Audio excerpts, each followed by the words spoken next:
Hey Val, you're making a great point. I just want you to make you have to consider something.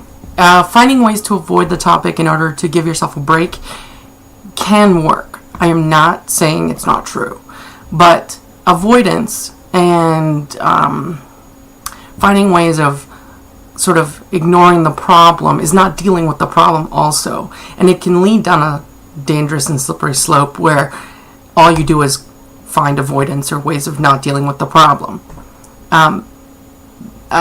Because of my dysphoria and my gender issues, I have found a lot of ways of not dealing with it, of taking a break. And as you said, they don't in any way help you, but it can lead to isolation. It can lead to dangerous habits of avoidance. So what you're saying does make sense, but you have to couple that with a balance. It has to be rational, and you can't do it all the time. If you have a lot of issues with dysphoria and you never face them and you never deal with them, you are going to have a lot of time spent finding substitutes of just taking breaks or not thinking about it.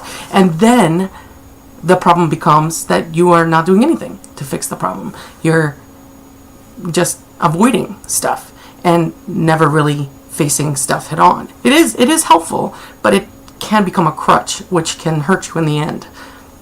I've done that for a long time, for 10 years, of just finding things to distract myself so that I'm not miserable. But at the same time, I had to let those crutches go in order to focus on the problem and actually deal with it. You know, I totally support what you're saying, but you have to mix that with other things as well. You have to mix that with dealing with the issue. You have to mix that with, you know, a balance of not simply becoming obsessed with your escapes. And so, yeah, taking a walk might be nice to take a break, but it's not actually the best solution if that's the only solution that you pursue. That's all I'm trying to say. I like what you're saying, but I've been on the end where all I do is avoid and then never fix anything. So I'm just putting that out there.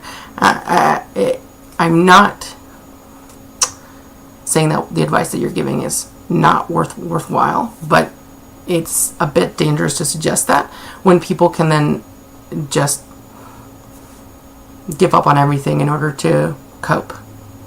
Does that make sense? So good, but restraint is also important. And having a balance of I'm actually dealing with it versus I'm not dealing with it. Because if all you do is not deal with it, you'll never improve and there will be no redeeming value.